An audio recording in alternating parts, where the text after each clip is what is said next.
just one and the same. Valentine and Easter, they are one and the same. Right? They are one and the same. Now, why am I going this way? Psalm 90. I will read the whole of Psalm, no, not the whole of Psalm 90. Psalm 90 from 1 to 12. Is that popular psalm? And I want us to read it. Psalm chapter 90.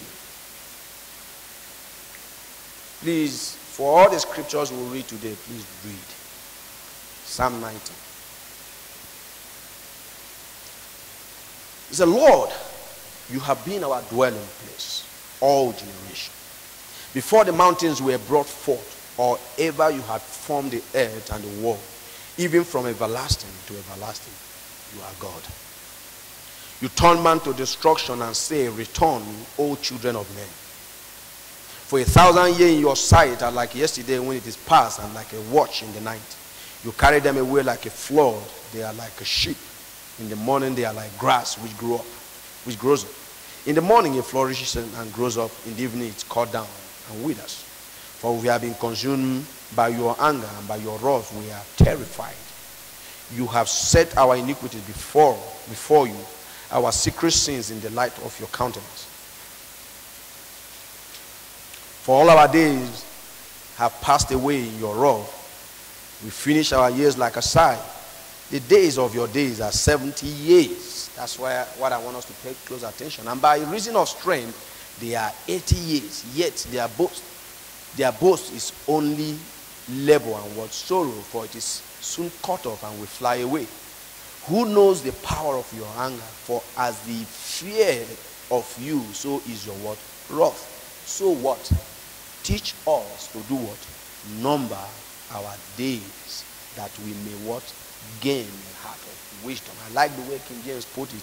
He said, teach us to number our days, that we may apply our heart unto what? Wisdom. I like the word because it has to do with application. You know, you have to apply to gain unto what? Wisdom. Now, this is where I'm going. The author here recognizes that there is a measuration. There's what is called time element. Are you with me? That there is time element. And that when you understand how this works, it helps you to begin to what? Navigate. So that's why he said, so teach us to do what? Number our what? Days. I titled this, numbering our days. Teach us to do what? Number our days, so that we will what? Apply our heart to wisdom.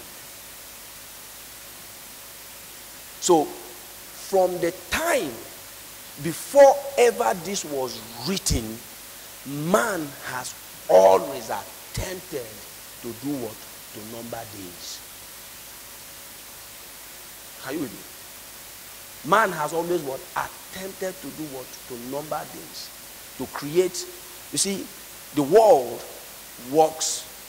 The world is structured in such a way you have measuration. Everything is measured. If the world is not structured that way, a lot of things we will live in a world that is not balanced. I remember once, I think I've told this story once. One of my students asked me, why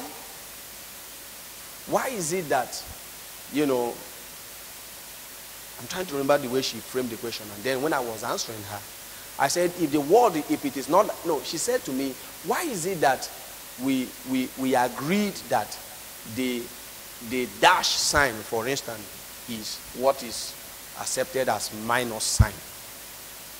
Why not use the plus sign and say this is your own minus? Or just bring out anything and say this is your own minus. I said, honestly, there's no crime in that. It's just that this is what has been agreed on. Right? And it's accepted how? Worldwide. One simply means one. If you want to measure it in meters, go to US, come to Nigeria, it means what? 1. So I was now explaining to her. I said it is by that law that enables you, if you pick your phone or your power pack, you can go to anywhere and plug it and it enters.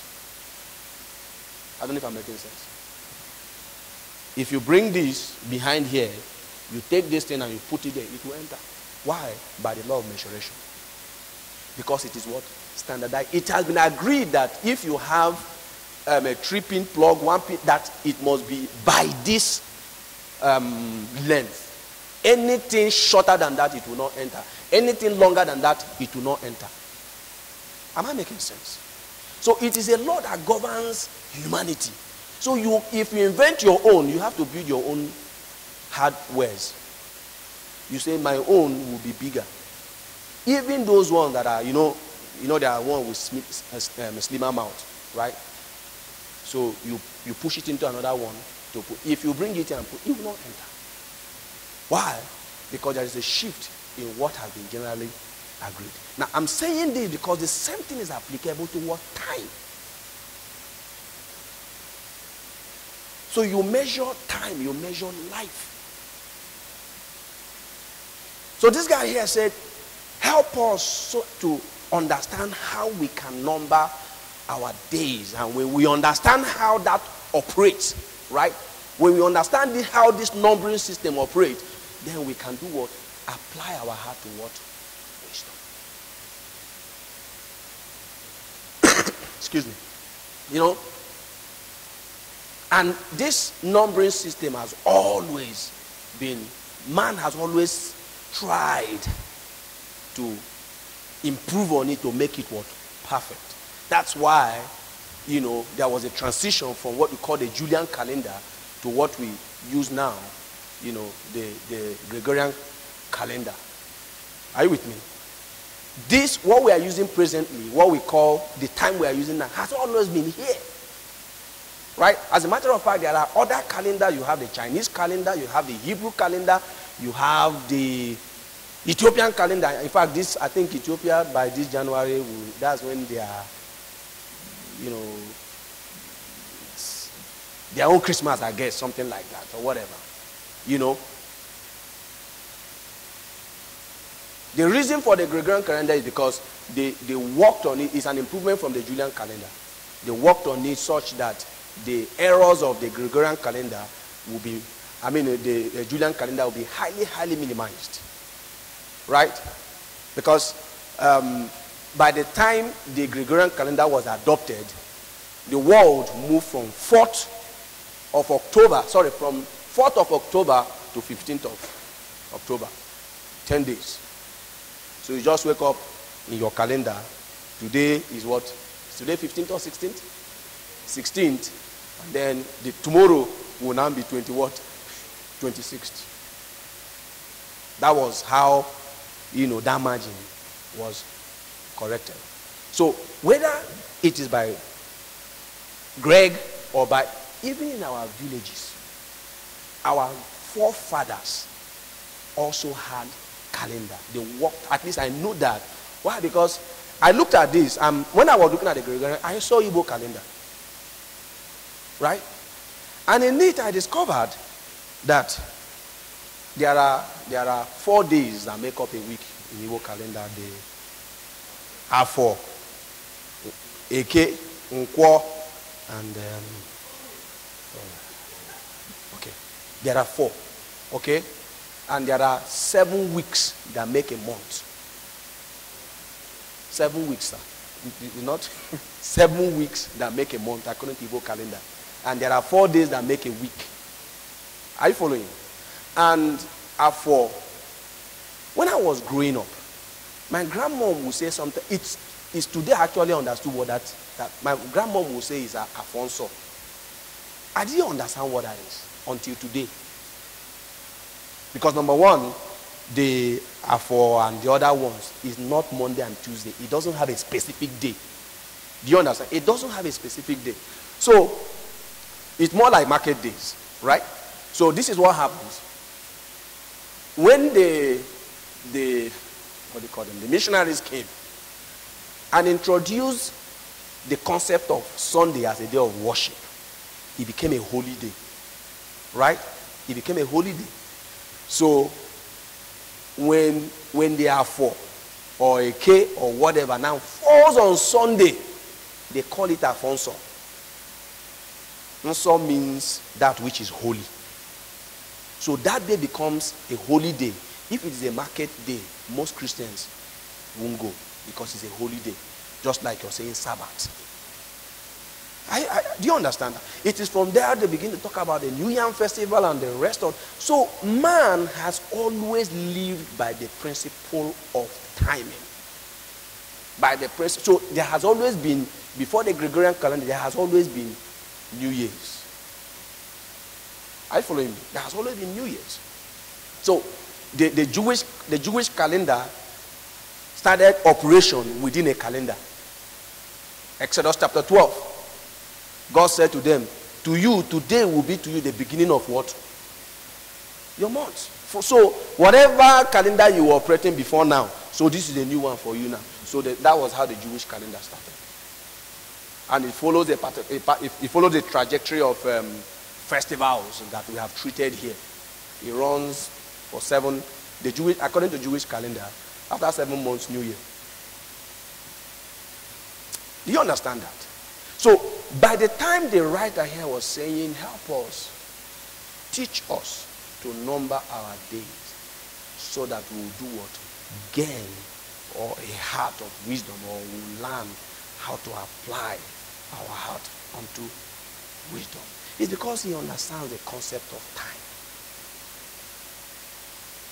If you look at your Bible, you know, that Psalm 90, you will see that it has a title there.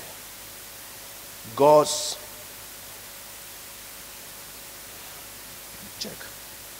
Where is that now? This one. Okay, where's Psalm 90 now? Psalm 90, yes. The eternity of God and man's frailty. The what? The eternity of what? God and what? Man's frailty. God has all the time in the world to start again if we fail. Do you understand? That's why pastor will always say, honestly, that God is not growing old. Right? God has all the time to start again. He's not growing old. He's from A to Z. And man's frailty. Man is limited. What we can achieve on this climb it can only be done within a specific space. Therefore, the need to understand for you and I that we need to redeem the time. For the days are what? Evil. Am I making sense? So whether it's a question of, so first of all, we free ourselves from the fact that we don't belong to the class of people who are so hooked to the tradition of New Year and Christmas and New Moon and Sabbath or whatever. But we also understand this concept of teaching us to number our days. So we use what is trending or what is presently available. So also do what? Internal audit. Why? Because we don't have forever to do what we have to do. God can always. So while we are here, you ask yourself, if it is a 12 month that is used in calibration of life, where am I? What am I supposed to be doing? Am I making sense?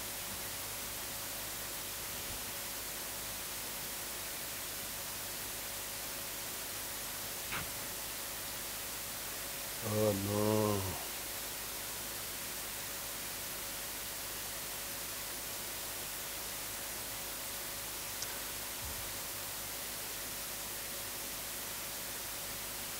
So why do we want to number our days?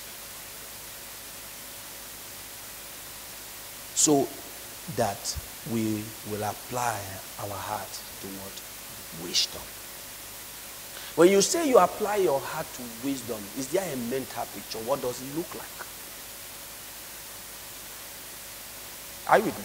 That's something that I don't have an answer I want to give you straight away, because what might come to me, but it's something I want you to reflect on. If you say you number your days because you want to apply your heart to wisdom, what does that mean to you? Because what it means to you may not be what it means to me. Am I making sense here? So in trying to answer that, there's no universal answer to that question.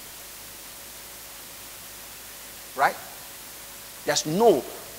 What it means to apply your heart unto wisdom is not the same thing to me.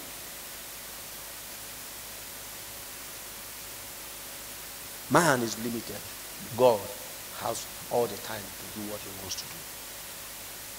So what wisdom are you applying yourself to as you number your days? What wisdom are you applying yourself to as you number your days? God gave us the grace to enable us to number our days so that we can what? Apply our hearts to wisdom. The proof that you're numbering your days is that you are what? Applying your heart to wisdom. So going back to the same question, when you say you are applying your heart to wisdom, what exactly are you doing?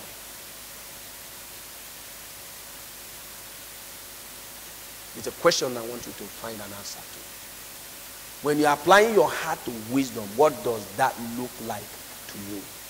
I can't give you an answer. But by the time we begin to read these long passages, it's to help give a guide. Maybe before I get to that, let's read. Because when I was contemplating, the way this thing came to me first, you know, sometimes when you're preparing your thoughts, it keeps going from A to Z. The first that hit my mind was in the beginning. You know, and now why was that coming in the beginning? It was coming because as I was reflecting on what do we make of January, right? To many, January is like a month of what? Beginning, right? Why we acknowledge that we never stopped. But according to calendar, you look at it as if that is when you begin, and you begin to make plans based on where you are. And as I was looking at that, let's look at some things that I want us to have at the back of our mind before we start reading these scriptures. Okay, where do I go to first? All right. Let's go to John chapter 1. John chapter 1. I just want to synthesize out tonight. John chapter 1. John chapter 1.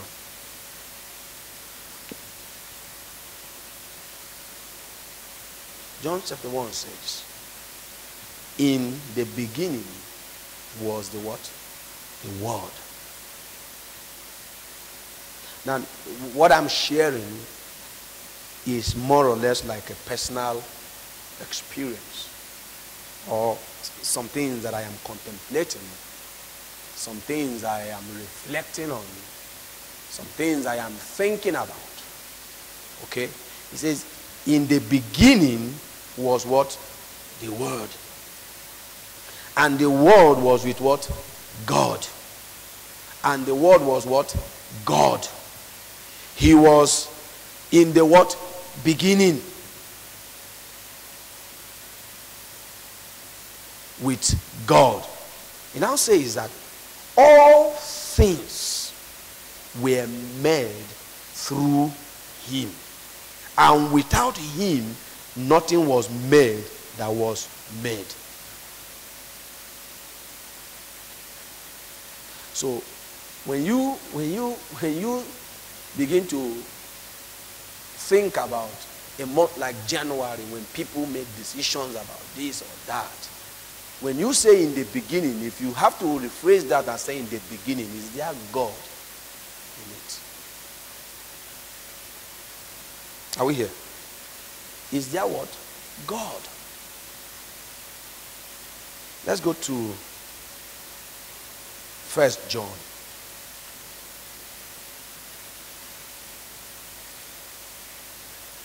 1 John chapter 1 again.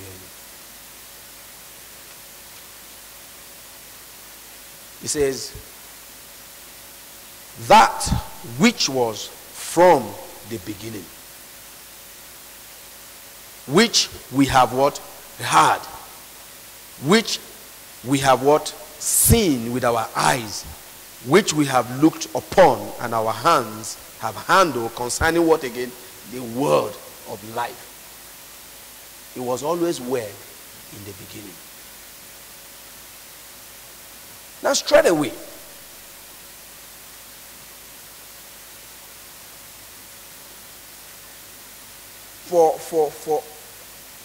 on it was on Sunday, Sunday, Bishop Michael Glaber was talking about the need for us to pursue the originality, the authenticity of the thing that we first, of what we have come to believe, of this Christian faith.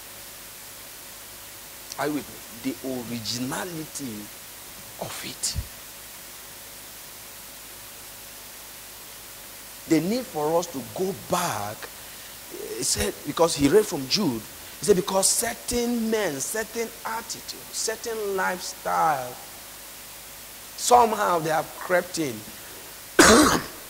unannounced. We're unaware of it. And somehow they now define our approach to a lot of things about what we have first believed. Are you with me? So it's like when you say in the beginning, in that beginning, there is only one thing that you will find there: God, His word, nothing more. So what you first believe, what I first believed, is God, His word.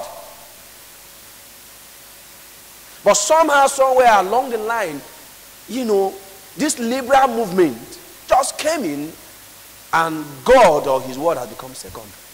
But in the beginning, who? God. Are we here? Let's go to...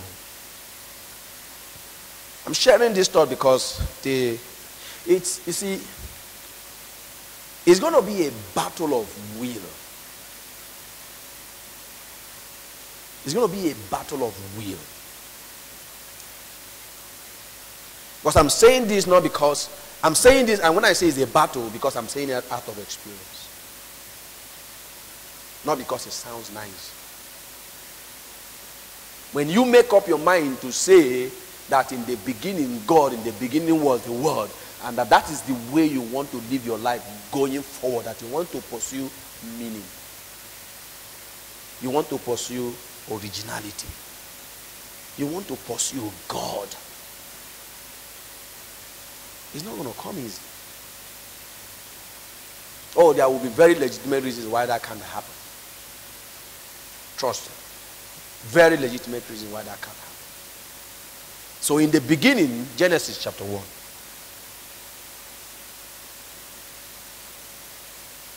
I'm saying this beginning because let it sink, because this is the time when people are, everything is in the beginning. It's like refresh. Right? Refresh. Genesis chapter 1. In the beginning, God created the heavens and the what? The earth. Full stop. The earth was without form and void, and darkness was on the face of the deep, and the Spirit of God was what? Hovering over the face of the waters. And Bible scholars will tell you between verse 1 and verse 2, you have expanse of years. Right? That what you see in verse 2 can only be best understood if you go back to read what happened. If you take a look at what happened, the narration of both Ezekiel, Jeremiah, and what you see in Revelation. Are you with me? I think let's look out for Let's try and see if we find one. Ezekiel. Let's check if we find one. Ezekiel chapter 14. I'm not sure. Ezekiel chapter 14. Ezekiel chapter 14. Let's see.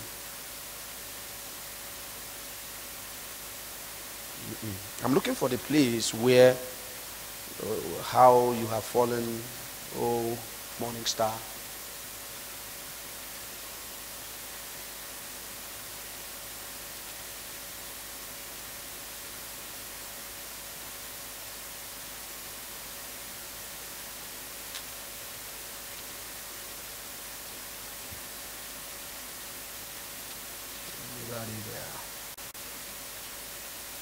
But you know the scripture I'm referring to, right? Right? Okay, but if you don't find it, let's move on. But this is the point I'm trying to make. That between verse 1 and verse 2, what you see there in verse 2, right, is not the heaven and the earth that God created. God did not create an earth that is darkness, void, where there was chaos and confusion. Do you understand that? It was after the event of that Ezekiel that you now have this, and then there was need for God to bring order back to earth. Are you with me? But this is where I'm going to.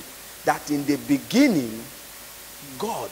So similarly, in life, you also find yourself where there, between this space and this space, so much has happened. Are you with me? Between verse 1, just like you have between verse 1 and verse 2, there was space where so much happened in our lives as well.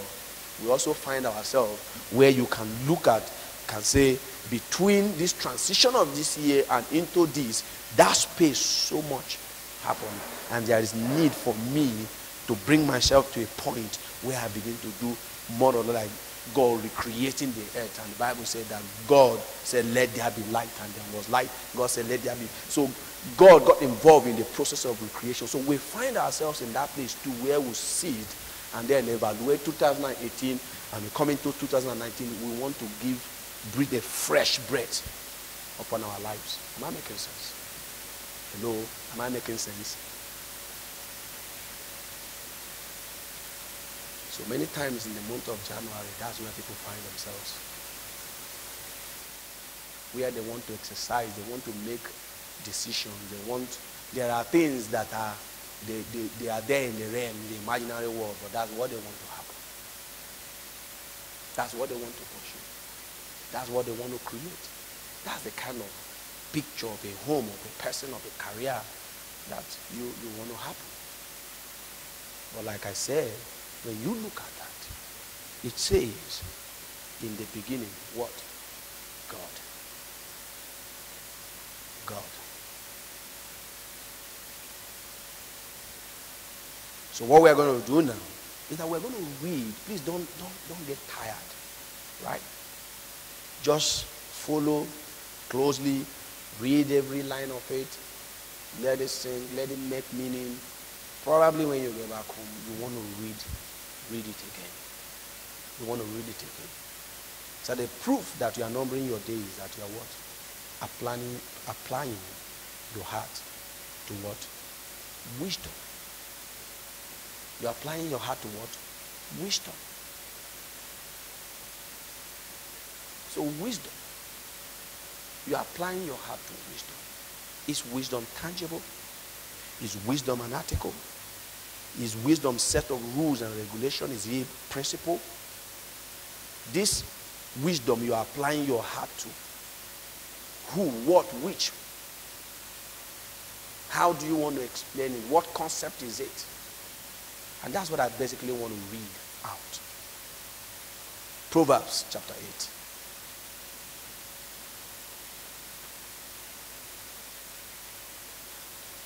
Numbering our days so that we can apply our heart to wisdom. What then? So we're going to read the whole of Proverbs chapter 8. It has 36 verses. So remember, there is a blessedness for reading, blessedness for hearing, and also, of course, a blessedness for what? Obedience. Does not wisdom cry out now? Now, this is the catch here. This is this wisdom we want to apply our hearts to. Right? This is the wisdom that we want to apply our heart to. He said, does not wisdom cry out, and understanding lift up her voice? She takes her stand in the top of the hill, high hill, beside the way where the paths meet. She cries out by the gate, at the entry of the city, at the entrance of the doors. To you, O men, I call, and my voice is to the sons of men. O you simple ones, understand prudence, and you fools, be of an understanding heart. Listen, for I will speak excellent. For I will speak, where am I now? For I will speak excellent things, and from the opening of my lips will come right things. For my mouth will speak truth. Wickedness is an abomination to my lips. All the words of my mouth are with righteousness. Nothing crooked or perverse is in them. They are all plain to him who understands, and right to those who find knowledge. Receive my instructions and not what? Silver. And acknowledge and knowledge rather than what? Choice gold. For wisdom is better than what? Rubies. And all the things one may desire cannot be compared with her.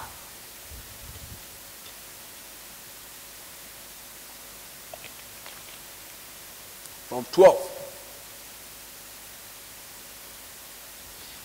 It says, I, wisdom, dwell with prudence, and find knowledge and what? Discretion. The fear of the Lord is to what? Hate evil, pride and arrogance, and the evil way and the perverse mouth. I what? Hate. Counsel is mine, and sound wisdom. I am understanding. I have what? Strength. By me kings reign, and rulers decree what? Justice. By me princes rule, and nobles, all the judges of the earth. I love those who love me, and those who seek me diligently will find me. Riches and honor are with me, enduring riches and righteousness. My fruit is better than gold, yes, than fine what? Gold. And my revenue than choice silver. I traverse the way of righteousness in the midst of the path of justice, that I may cause those who love me to inherit what? Wealth, that I may fill their what? Treasures. The Lord possessed me at the beginning of his what? Way, before his works of old. I have been established from everlasting, from the beginning, before there was ever before there was ever an earth. When there was no depth, I was brought forth. When there was no fountain abounding with water, before the mountains were settled, before the hills, I was what? Brought forth. While as yet he had not made the earth or the field or the primal dust of the world. When he prepared the heavens, I was there. When he drew a circle on the face of the deep, when he established the cloud above, when he strengthened the fountains of the deep, when he had assigned to the sea its limit, so that the waters would not transgress his command. When he marked out the foundations of the earth, then I was beside him as a master craftsman. And I was daily his delight, rejoicing always before him, rejoicing in his inhabited world. And my delight was what? With the sense of men. Therefore, listen to me, my children. For blessed are those who keep my ways. Hear instruction and be wise, and do not disdain it. Blessed is the man who listens to me, watching what? Daily at my gates, waiting at the post of my door. That's why I say, see, it's not going into the Hebrews and the Greeks of this thing. Just take these things literally as they are. That there is need to watch to listen and watch daily at the gates of wisdom, waiting at the doorposts of my door. For whoever finds me finds what? Life, and obtains favor from the Lord. But he who sins against me wrongs his own what? Soul. All those who hate me love death. Now these are deep words. I love the place where it says, I, that's verse 12. I, wisdom, dwell with prudent. Wisdom is here, is person, is personalized. So if you read this, you can see again where it says, in the beginning was the Word. Are you with me?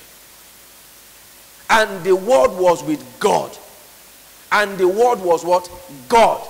That there was nothing made that was made outside the Word. That Word is the wisdom that we need to apply ourselves to. Are we here?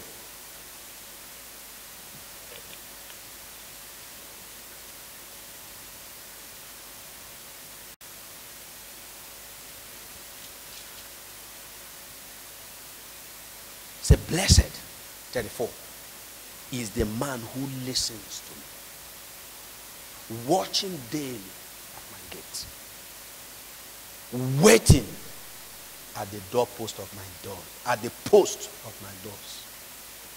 These are the things that I strongly believe that in the beginning, that God will have us do what? Watch daily at his gates. Wait at his what? Doorpost. Job chapter 28. Job is after what? Before or after Psalm?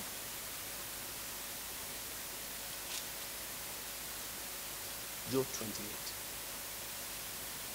Say, surely there is a mine for what? Silver. And a place where gold is refined. Iron is taken from the earth, and copper is smelted from the ore. Man puts an end to what? Darkness, and searches every recess for all in the darkness and the shadow of what? Death. He breaks open a shaft away from people in places forgotten by feet. They hang far away from men. They swing to and fro. As for the earth, from it comes bread. By underneath it, it is turned up as by fire. Its stones are the source of sapphire, and it contains gold dust. The parts, that part nobody knows, nor has the falcon's eyes seen it. The proud lions have not trodden it, nor has the fierce lion passed over it. He put his hand in the flint. He overturns the mountains at the roots. He cuts out the channels in the rocks, and his eyes sees every precious thing. He dams up the stream from the tackling. What is hidden, he brings forth to light. This is how much man will go on expedition, looking for wealth, looking for precious stones, looking for precious metals and all that. That is what Job here is. The picture he's trying to paint. When you look at this, what comes to mind is like where they are trying to oil exploration. They go far deep into the earth, into the ocean bed, looking for what? The crude. Looking for gold dust. If you look at some of the way he explains this, he said where this guy is, where man goes to look for wealth, is a part that is so rare. You see, it's a part that men have forgotten. Where the eyes of the eagle, the falcon, being so sharp, have not seen. But man, because of his quest for wealth, for power, for money, for influence, will go that far looking for it. But where can wisdom be? Where is the place of what? Understand. Man does not know its value, nor is it found in the land of the living. The deep says it's not in me, and the sea says it's not with me. It cannot be purchased for gold, nor can silver be weighed for its price. It cannot be valued in the gold of Ophir, in precious onyx or sapphire. Neither gold nor crystal can equal it, nor can it be exchanged for jewelry of fine gold. No mention shall be made of coral or quartz, for the price of wisdom is above rubies. The topaz of Ethiopia cannot equal it, nor can it be valued in pure gold. From where then does wisdom come?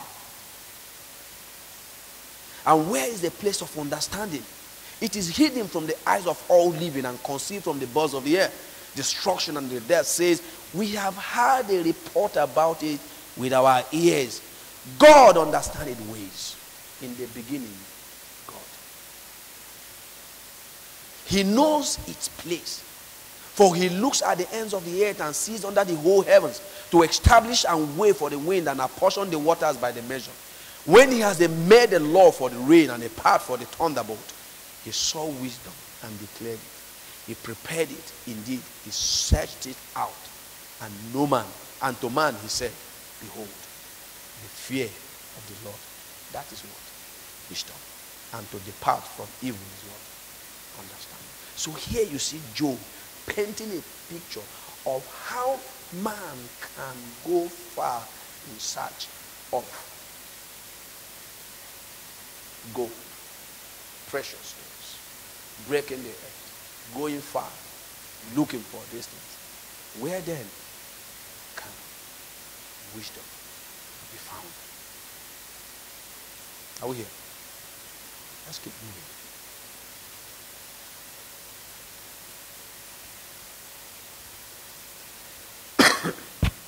Proverbs chapter 2. Proverbs chapter 2.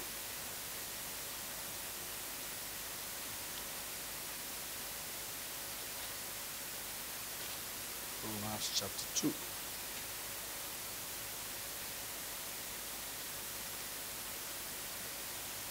We'll read from verse 1. My son, if you receive my words and treasure my commands within you, so that you incline your ears to what?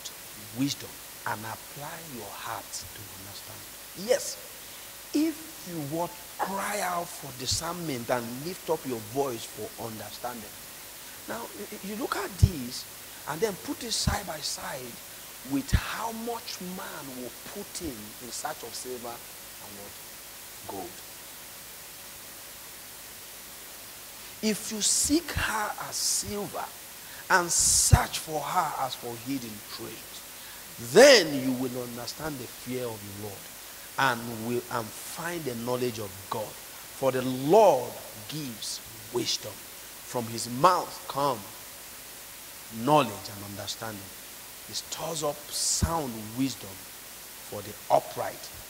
He is a shield to those who walk upright. He guards the path of justice and preserves the ways of his what? Saints. 3.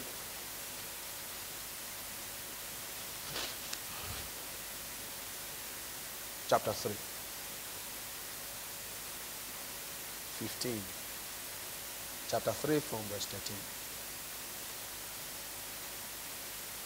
Say, happy is the man who finds wisdom, and the man who gains what? Understanding. For her proceeds are what? Better than the profit of silver, and her gains than fine gold. She is more precious than rubies, and all the things you may desire cannot be compared with her. We know these words. We have read these words. We have heard them before. But I think it's time for us to look at this. I said, therefore, teach us to number our days, that we may apply our heart unto what? Understanding. That we may apply our heart unto wisdom. That we may apply our... It is this application to wisdom that will bring us to this point where you understand that whatever that is, it is that when you make plans that you're looking for, this is where it's anchored on. When you apply your heart to wisdom, when you are applying your heart to wisdom, is there a picture?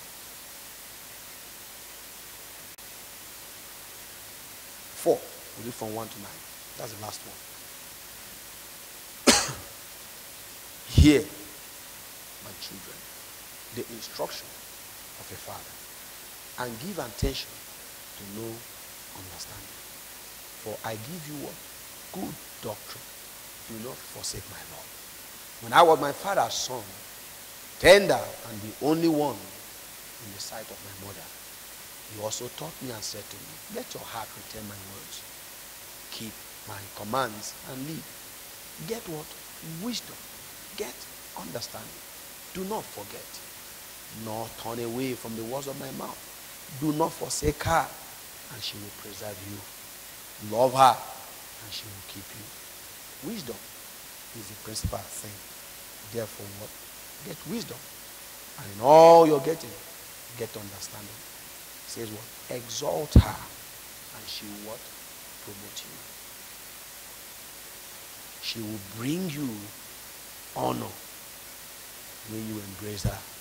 She will place on your head an ornament of what? Grace. A crown of glory she will deliver to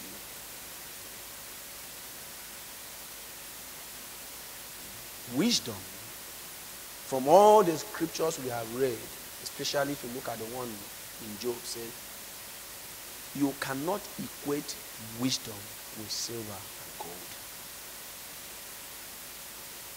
Right? You cannot equate wisdom with silver and gold. Say that it far outweighs it. And the writer of Proverbs here, most of the Proverbs here is written by a man, Solomon, who had, God gave wisdom in abundance. Are you with me? God gave what? Wisdom in abundance.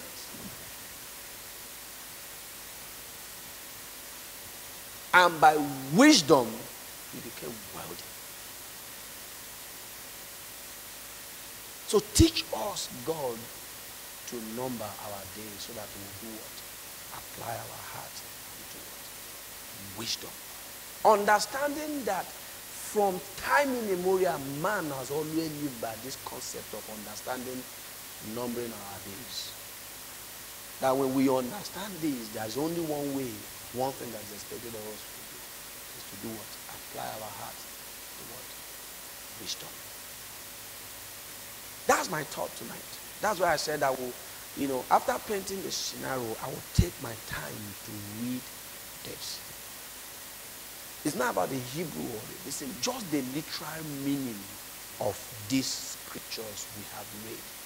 But what the takeaway tonight is that people go on west, the expedition for silver and gold and precious things. How much are we willing to press? The reason why Job will use that, the reason why the writer of Proverbs will use that, is because it doesn't come cheap. Are you with me? You will have to press for it. You have to be desirous of it. You have to be thirsty and hungry after it for it to become realistic, for it to materialize. That is why for everywhere you will see it, either in Proverbs, in Job, it will always be confessed. Because silver and gold, you don't scratch the surface to get it. You don't scratch the surface to get wisdom. You must press into God. The same way man will break the surface of the earth to go far deep into the earth, looking for silver, looking for gold, looking for oil. The same way you and I have to break far deep into God to experience wisdom. Wisdom is not found by just scratching God. If you will not scratch the surface and get silver or gold or any precious stones or any precious liquid, if you will not do that, then you will also have to embark on exploration into God. You've heard pastors say this time again, that God does not hide himself so that he cannot be found. He hides himself so that we can find him. Are you with me? But the story or bottom line is that God hides. Are you with me? He hides. God wants to be sought. So in the beginning, it's a time to know that in this beginning, we are learning to number our days so that we know how to apply our heart to wisdom. Because it is in this wisdom that we can make sense out of life. So the same way people will explore, make investment, do business analysis for the year, where to invest, and all kinds of business permutations. It's the same way that God will expect you and I also to begin to look at how we can explore to get wisdom. There's only one end to experiencing it. That when you experience it, he says it places an ornament of honor on your head. Are we here? Let's pray.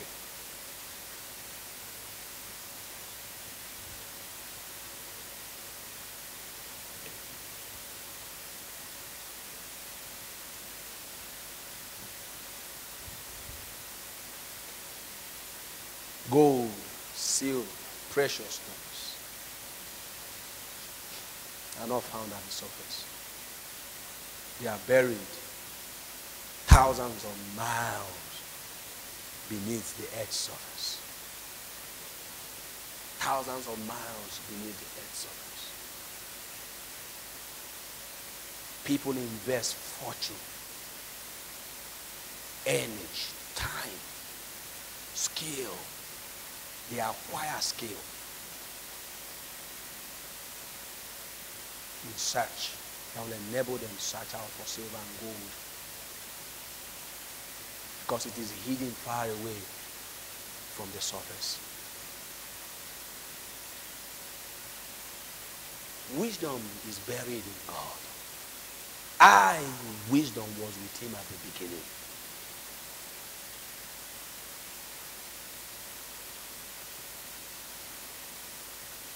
Those who will come in contact, those who will experience wisdom, will have to explore God. Explore.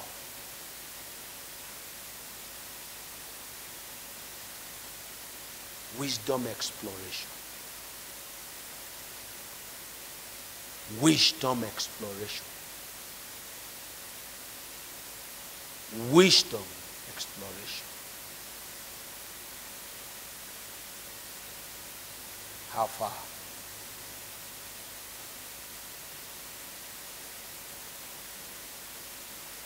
Let's receive grace tonight. Let's make commitment.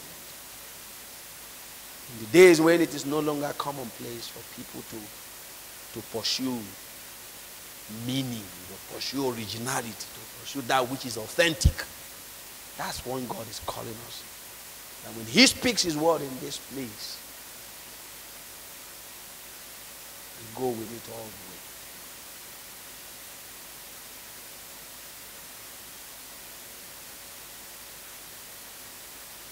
We'll receive grace tonight.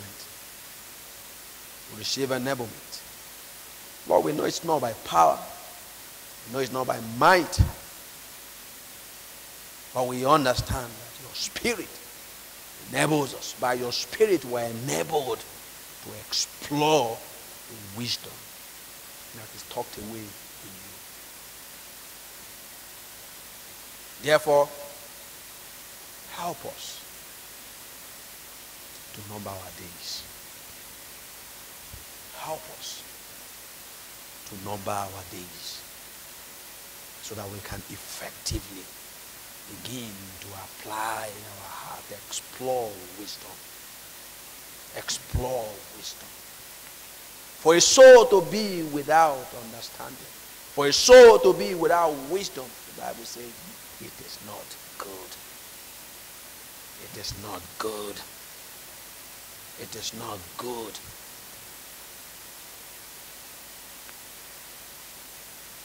Thank you, Father. We bless your name. Through Christ our Lord we pray. Amen. Right.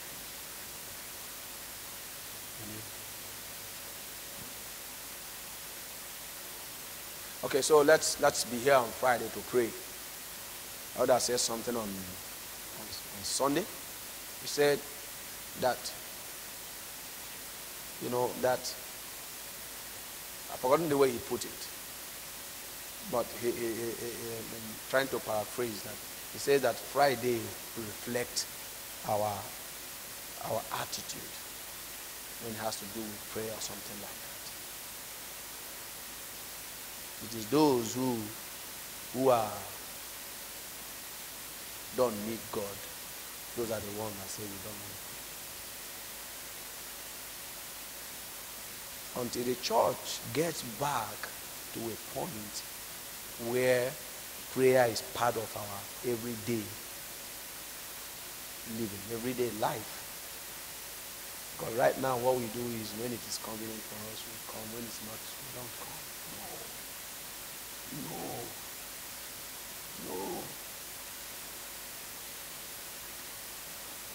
There's a need for us to recapture the originality of the Christian faith. You can't you remove corporate prayer from the Christian faith. There's nothing left. Absolutely nothing left. Absolutely nothing left. Absolutely. God will want this place on Friday to be as full as it is on Sunday. Will everybody come? No. But will you come? That's what is important. It's not everybody. Your name is not everybody. Right?